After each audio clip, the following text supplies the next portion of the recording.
மக்களை வணக்கம். நான் உங்கள் கோடங்கி. சிபிஐனுடைய 2வது கட்ட அழைப்புக்காக காலையிலே ஆஜராயிட்டாரு. ஏன்னா முதல் நாள் ராத்திரியே போய் அங்கே தங்கிட்டாரு. ஏன்னா தாமதமாக வந்தது தான் மரணங்களுக்கெல்லாம் காரணம்னு ஒரு பெரும் குற்றச்சாட்டை வைத்திருக்கிறார்கள் அல்லவா.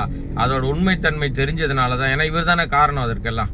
அதனால என்ன பண்ணிட்டாருன்னா, நேற்று மாலையே தனி விமானத்தில் வழக்கம் போல வந்து கிட்டத்தட்ட ஒரு 25-30 லட்ச ரூபா செலவில் இங்கிருந்து அவர் டெல்லிக்கு போயிட்டு இன்னைக்கு காலையில் போய் ஆஜராயிட்டாரு. முதல் நாள் முதல் கேள்விகள் கடந்த 12ஆம் தேதி கேட்கப்பட்ட பல கேள்விகளுக்கு ஆம் இல்லை அப்படின்ற மாதிரி ஒற்றை வரி பதிலோடு பல்வேறு விஷயங்களில் ஆதவை மாட்டி விட்டுருக்காரு விஜய்னு நம்ம சொல்லியிருந்தோம். பல கேள்விகள் வந்து வெளிப்படையாக வெளியில் தெரிஞ்சிருச்சு. இந்த ஒரு வரி கொஸ்டின் பேப்பரில் வந்து ஃபர்ஸ்ட் ஒரு 40 கொஸ்டினுக்கு வந்து ஒன் வேர்ட் ஆன்சர் கொடுங்க அப்படின்ற மாதிரி இருக்கும்ல, ஆம் இல்லை எஸ் நோ அப்படின்ற மாதிரி இருக்கும் இல்லையா. அதில் வந்து அதிலேயே பார்டர் மார்க்கு பாஸே பண்ணலை.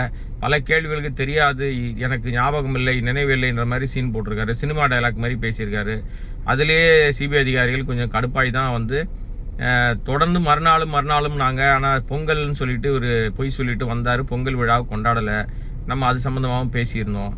இப்போ 2வது நாளாக போயிருக்காருயா. இப்போ வந்து ஒரு நீளமான கேள்விகள், அதாவது எஸ்ஏ எழுத சொல்லியிருக்க மாதிரி ஒரு நீளமான கேள்வி, ஒரு கேள்வி கேட்டுட்டு அதோட தொடர்ச்சியாக என்ன நடந்தது, நீங்கள் என்ன பார்த்தீங்க, நீங்கள் வந்து பாட்டு பாடினீங்கல்ல, அதுக்கு முன்னாடி என்ன நடந்தது, அதுக்கப்புறம் என்ன நடந்தது, நீங்களே தண்ணி பாட்டில் தூக்கி போட்டீங்கல்ல, அதுக்கப்புறம் என்ன பார்த்தீங்க, ஒரு பொண்ணை காணோம், ஒரு குழந்தைய காணோம்னு அறிவிக்கிறீங்க, அதுக்கப்புறம் ஏன் தொடர்ந்து பேசிட்டு இருக்கீங்க, அங்கே சூழ்நிலையை நீங்கள் பார்த்து புரிஞ்சிக்க முடியலையா, ஏன் வந்து நீங்கள் கரூரை விட்டு திருச்சிக்கு போனீங்க, திருச்சியிலேருந்து ஏன் சென்னைக்கு வந்தீங்க, ஏன் திருச்சியில் தங்கலை அப்படின்னு ஏராளமான கேள்விகளை நம்மள மாதிரி பொதுவெளியில் ஊடகங்கள் கேட்ட பல கேள்விகளை சிபிஐ அதிகாரிகள் கேட்டிருக்காங்க.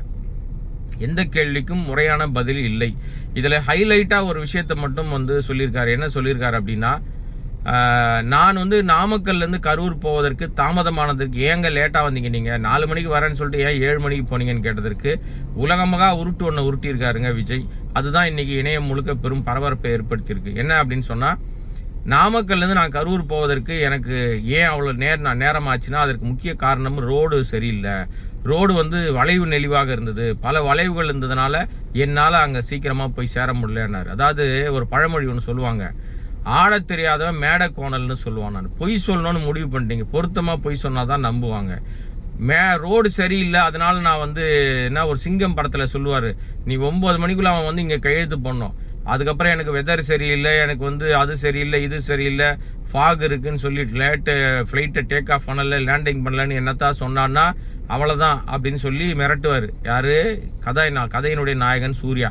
பிரகாஷ் ராஜ் அங்கே வந்து கையெழுத்து போட சொல்லுவார், அக்யூஸ்டு, மிரட்டி ஆளை கொண்டிருக்கடா நீன்ற மாதிரி அவன் மேலே கொலை குற்றம். அந்த படத்தில் வர டைலாக் மாதிரியே, எனக்கு ரோடு சரியில்லை, எனக்கு அது சரியில்லை, நான் அதனால தான் லேட்டாக வந்தேன்னா சின்ன குழந்தைங்க மாதிரி ஒரு விஷயத்தை வந்து சொல்லி அசிங்கப்பட்டிருக்கிறார் விஜய். இதனால் சிபிஐ அதிகாரிகள் சிரிச்சிருக்காங்க. இந்த கேள்வி கேட்டு இவர் சொன்ன உடனே சிரிச்சிருக்காங்க. ஏங்க இதெல்லாம் ஒரு பதிலா அப்படின்ற மாதிரி, அதான் அர்த்தம். ஆக இன்றைக்கும் மிக கேவலமான பதிலை தான் சொல்லி அசிங்கப்பட்டிருக்காரு. இதே போக்கு போச்சுன்னா நிச்சயமாக விஜய் கைது செய்யப்படுவார். அதுல எந்த மாற்றமும் இல்லை. பொய் சொல்லிட்டு இருக்காரு இல்லையா, பொய் ஒரு லெவலுக்கு மேல இப்போ அவங்க பொறுத்தது போதும் பொங்கி எழு மாரி அவங்க கடுப்பாயிட்டாங்கன்னா சிபிஐ அதிகாரிகள் சும்மாவே ஆடுவாங்க. சரிட்டா? இன்னொன்னு, இதன் மூலமாக என்ன தெரியுதுன்னா, நிச்சயமாக குற்றப்பத்திரிகையில் ஒரு பெயர் சேர்க்கப்படும். நம்ம ஏற்கனவே சொன்னோம், சேர்ப்பதற்கு வாய்ப்புகள் நிறைய இருக்கு. காரணம் என்னன்னா, எல்லா விஷயங்களிலும் பொய் சொல்லியிருக்காரு, எல்லாமே மோசமா இருக்கு அதுன்றதுதான் நம்ம ஏற்கனவே சொல்லியிருந்தோம். அதாவது இதுக்கான சாத்தியக்கூறுகள் அதிகமா இருக்குன்னு சொல்லியிருந்தோம். சிபிஐனுடைய அந்த விசாரணை போக்கு வந்து நிச்சயமாக குற்றப்பத்திரிகையில விஜயனுடைய பெயர் சேர்ப்பதற்கு வாய்ப்புகள் அதிகமா இருக்குன்னு. ஏன்னா அவர் தான் அங்க இருந்து எல்லாத்தையும் பார்த்தவர், அவரால் தான் எல்லாமே நடந்திருக்கு. இந்த தாமதமான வருகை, அதனால் மக்கள் வந்து உட்கார வச்சு நிக்க வச்சு ஏமாத்தி இந்த நெரிசல் மரணங்களுக்கு மிக முக்கியமான காரணமே வந்து தாமதம் தான். விஜயனுடைய தாமதம் இல்லாம சரியான நேரத்துக்கு வந்திருந்தால் எந்த மரணமும் நடந்திருக்காது, எந்த சம்பவம் நடந்திருக்காது. வழக்கம் போல அது ஒரு செய்தியாக மாறி இருந்திருக்கும். இது அத்தனைக்கும் காரணம் விஜயனுடைய தாமதமான வருகை. இதை ஒத்துக்காம முழுக்க திமுக மீது, செந்தில் பாலாஜி மீது, மற்றவர்கள் மீது, போலீஸ் மீது, தமிழ்நாடு அரசு மீது, பாதுகாப்பின்மையின் மீது குறைய சொல்லிட்டு பழி போட்டுட்டு தப்பிக்க பார்த்தாங்க.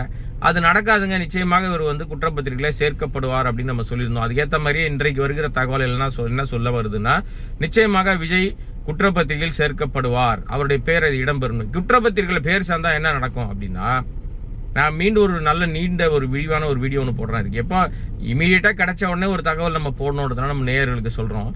குற்றப்பத்திரிகைகள் பேர் சேர்க்கப்பட்டால் இன்னும் ஒரு 8-9 வாரத்துக்குள்ள நிச்சயமாக தேர்தல் பணிகளில் ரொம்ப தீவிரம் காட்ட ஆரம்பிச்சிருவாங்க. பிப்ரவரி மாதத்துல தேர்தல் நோட்டிபிகேஷன் வந்துடும். நோட்டிபிகேஷன் அனௌன்ஸ் பண்ணிட்டாங்கன்னா ஜனநாயகன் படம் வராது, கிடப்புக்கு போயிடும். அது அரசியல் படம், அரசியல் தலைவர் நடிச்ச படம், அவருடைய ஃபேவரா இருக்கிற காட்சிகள் இருக்கும்னு சொல்லிட்டு அந்த படத்தை கோட் ஆஃப் கான்டக்ட்னு சொல்லிட்டு தேர்தல் நன்னடத்தை விதிகள் காரணமாக அந்த படத்தை வந்து வெளியிட விட மாட்டாங்க.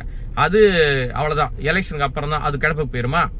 இப்போ குற்றப்பத்திரிகைகள் பேர் சேர்க்கப்பட்டால் எத்தனாவது குற்றவாளியா சேர்த்தாலும் A1ஆக ஆதவ் மாறி மதியழக தூக்கி கீழே போட்டு என்ன பண்ணாலும் இந்த குற்றவாளிகள் பட்டியலில் இவர் ஒரு பேரும் குற்றப்பத்திரிகைகள் இடம் பிடித்தால் எப்பெல்லாம் சிபிஐ வந்து இந்த வழக்கை விசாரணைக்கு கையில் எடுக்குதோ அப்பெல்லாம் ஆஜர்படுத்துற நேரத்தில் இவரும் போய் நேரில் அங்கே ஆஜராக வேண்டிய கட்டாயம் ஏற்படும். அப்போ தேர்தல் வேலையை செய்ய முடியாது. எல்லா நேரங்களும் தேர்தலில் அந்த வேலையிலேயே சுத்திட்டே இருந்தாருன்னு வச்சுங்களேன், அப்போ என்ன ஆகும்? தேர்தல் வேலை செய்ய முடியாது. தேர்தல் புறக்கணிப்பு தான் நடக்கும், வேற வழி இல்லை. இந்த மாதிரி தாவேக்கா தேர்தலை புறக்கணிக்கிறது, எங்களை தேர்தலை ஜெயிக்க விடாம நிக்க விடாம மாதிரி பண்ணிட்டாங்க அப்படின்னு ஏதோ ஒரு காரணத்தை சொல்லுவார். அல்லது இந்த கட்சியை கலைச்சிடணும். இந்த முடிவுகள் தான் விஜய் நோக்கி இருக்கும், வேற முடிவு இல்லை. தாவேக்கிறது விஜய் நம்பிதான் இருக்கு. விஜய் என்ற ஒற்றை முகத்தை வச்சுதான் இந்த கட்சியே நடமாடுது. அவரே இல்ல, அவரே வந்து குற்றப்பத்திரிகையில பேர் சேர்த்துட்டாங்க, அவரை தூக்கி ஜெயில போட்டாங்க, அரெஸ்ட் பண்ணிட்டாங்க. நீ தேர்தல் பணியாற்றுவது தகுதி இல்லாத ஆள், நீ தலைமை பண்பு உனக்கு இல்லைன்னு நீதிமன்றம் சொன்ன ஆள் தான் இந்த விஜய். அப்ப இவரை தூக்கி வெளியே கடாச்சிடுறாங்கன்னு வச்சுங்களேன். இப்ப குற்றப்பத்திரிகைகளை சேர்த்துட்டாங்கன்னா கட்சி வேலை எதுவுமே செய்ய முடியாது. அந்த அடிப்படையில இன்றைக்கு அந்த பேரும் வருகிறது. காலையில இருந்து விசாரணை போயிட்டு இருக்குது.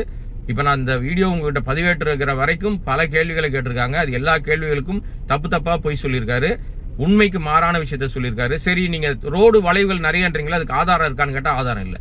இவங்ககிட்ட எந்த காலத்திலும் ஆதாரம் வச்சுக்க மாட்டாங்க, பொய் மட்டும் நல்லா பேசுவாங்க. அது ரொம்ப தெளிவாக விஜய் பேசி மாட்டியிருக்காரு. சிபிஐ குற்றப்பத்திரிகை மட்டும் இல்லைங்க, அடுத்த விஷயங்கள் வரும். இப்ப ஒவ்வொரு நாளும் இவர் வந்து டெல்லிக்கு கடந்து போறாருல தனியார் விமானத்துல, அதற்கான செலவுகள் இருக்குல்ல, இங்கேயும் மாட்டுவார். இன்கம் டாக்ஸ்ல கண்டிப்பாக விஜய் மாட்டுவார். பயணிகள் விமானத்துல பயணம் பண்றதுக்கு விஜய்க்கு என்ன கேடுகாலம்? ஏன்னா விஜய் ஆபத் பாந்தம் கடவுளா? எல்லா மக்கள் போற விமானத்துல போக மாட்டார் அவரு? என்ன பெருசா இருக்கு சார்ஜ் கீஸ்டார் இவரு? பணம் வச்சுக்கிற திமிரா வேற என்ன இவர்கிட்ட இருக்கு? தனியார் விமானத்துல போறதுனால தான் செல்வாக்கு மிக்கவராக காமிக்க விரும்புற விஜய் நிச்சயமாக இந்த 41 மரணங்கள் இந்த ஆன்மாக்களுக்கு பதில் சொல்லணும். அது நிச்சயமா விஜயை வந்து விடாது துரத்தும். என்ன வேணா நீங்க சொல்லட்டோங்க, தூக்கத்திலையும் சரி, அவர் எல்லா நேரங்களிலும் அவருக்கு நிம்மதியின்மை என்பது இந்த 41 மரணங்கள் மூலமாக இந்த ஆன்மாக்கள் அவர் நிம்மதியாவே இருக்க விடாது. என்னைக்கு உண்மையை ஒத்துக்கிறாரோ அன்னைக்கு தான் அவருக்கான நிம்மதி பிறக்கும். உண்மையை ஒத்துக்காத வரைக்கும் இப்படி அலைஞ்சிட்டே இருக்க வேண்டியதுதான். இப்பே பாருங்களேன், சாதாரணமா சுத்திக்கிட்டு இருக்கிற நபர்கள் ஆரம்பிச்சு பெரிய நபர்கள் வரைக்கும் எதிர்பார்க்கிற ஒரு நபராக யார் வந்தாலும் அவங்களை என்ன கடவுள் மாதிரி விஜய் பாக்குறாங்க இல்லையா? இப்ப ஒரு கடவுள் மாதிரி ஆயிட்டாரு. இப்ப யாரும் கிட்ட சேர்க்க முடியாது, அவரை நேரில் பாத்துற முடியாது. பார்க்கனா கூட கண்ணாடி கதவை சாத்திக்கிறாரு, இல்லைன்னா கேரவேனுக்குள்ள போய் ஒளிஞ்சுக்கிறாரு. முதல் நாள் உருட்டானுங்க பாருங்க, கருப்பு சட்டை போட்டு சிபிஐ மிரட்ட பார்த்தாரு. சிபிஐக்கு சொன்ன பதில் சிபிஐ ஆடி போச்சுனானுங்க. இப்ப வெள்ளை சட்டை போயிருக்காரு. இதுக்கு என்ன சொல்லுவானுங்க? சமாதானம் பேச போயிருக்காருன்னு அர்த்தமா? சிபிஐ ஐயா சாமி கடவுளே என்னை காப்பாத்துங்க, என்ன நீங்க சிக்கல்ல மாட்ட விட்டுறாதீங்கன்னு சிபிஐ கிட்ட சமாதான தூது போயிருக்காரு. வெள்ளை உடை போட்டு வெண்கொடி வேந்தரா வெளியே போயிருக்காரு. இந்த புலிகேசி படத்துல போவார் பாருங்க, உன் தலையை சீவிரண்டான போது வெளியே வெள்ளை கொடி ஆட்டிட்டு போவார் வடிவேல், அந்த மாதிரி போயிருக்காரா? ஆக மொத்தம் இந்த கேஸ் அவருக்கு பெரும் பின்னடைவு தான். விஜய்க்கு இந்த இன்னைக்கு முடிஞ்சிருமா இல்லை இன்னும் தொடருமான்னு தெரியல. இது எல்லாத்தையும் முழுமையாக இன்னும் என்னென்ன தகவல்கள் நமக்கு கிடைக்குதுன்றதை பார்த்து உங்களை சந்திக்க வருகிறேன். மீண்டும் ஒரு விரிவான வீடியோவில் உங்களை பேசுறேன். இது வந்து என்னன்னா ஒரு இன்ஸ்டன்ட் மேக்கர் மாதிரி. ஸோ இந்த வீடியோவை சப்ஸ்கிரைப் பண்ணாமல் பார்த்துட்டு இருக்க அன்பு நண்பர்கள் சப்ஸ்கிரைப் பண்ணி பார்த்தீங்கன்னா சேனலுடைய வளர்ச்சிக்கு மிக பிரயோஜனமா இருக்கும். மீண்டும் வேற ஒரு சந்தர்ப்பத்தில் வேற ஒரு வீடியோவில் சந்திக்கிறேன். நன்றி, வணக்கம்.